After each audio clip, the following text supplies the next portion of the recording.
After a long physical recovery following the latest space mission, Paolo Nespoli was interviewed by Avionews to tell his feelings after the comeback on the Earth.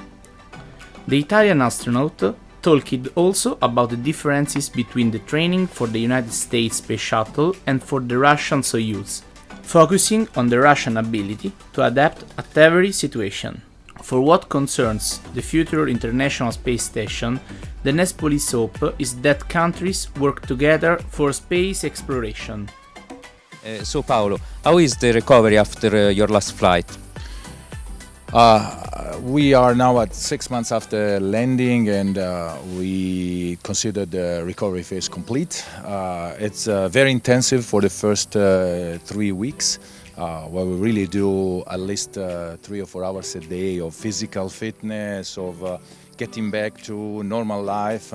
And then little by little you start adjusting also all the other senses, things that are a little bit more subtle, that they are not so visible, you know, equilibrium, subtle equilibrium, where you can you trip a little bit and normally you recover without problems, but when you come back from space that takes some time. Circulation, eye, there is a little bit of hematomas in the eyes, which is almost gone. So I would say I feel, from a feeling point of view, I feel 100%, almost like after a couple of 3 weeks from coming back. But today I'm vacation and it's very good being back on the earth, feeling the sun, the wind, and the smells, the colors, the food. Okay.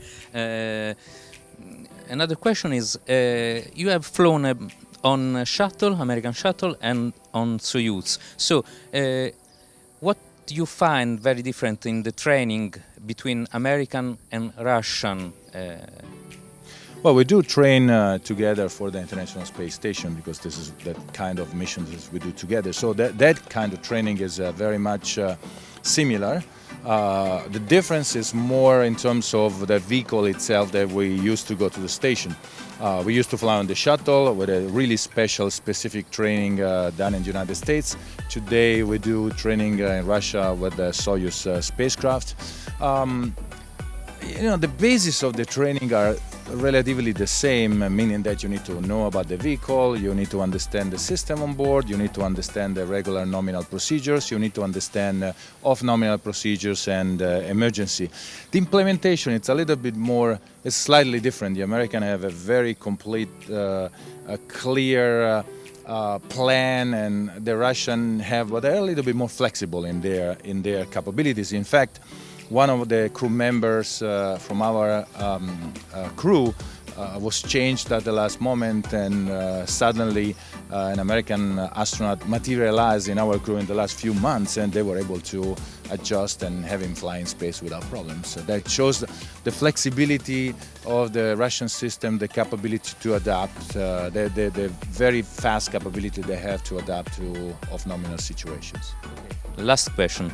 We are almost at the end of the life of the International Space Station. The question is, do you think that China will take part will be partner of the next space station, the station around the moon, or what do you think about? Well, it's very interesting. I mean, yeah, today we are a little bit polarized in terms of tactical, strategical, commercial activities.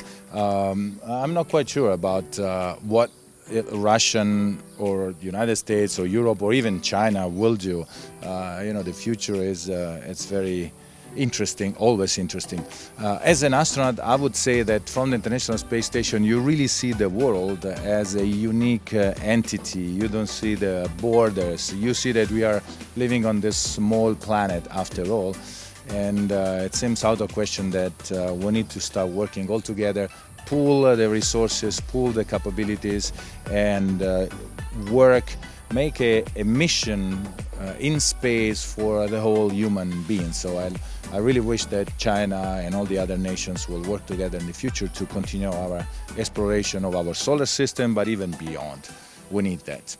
Okay, thank you very much, Paolo, and all the best for your future activities. Thank you. Thank you very much. Thank you.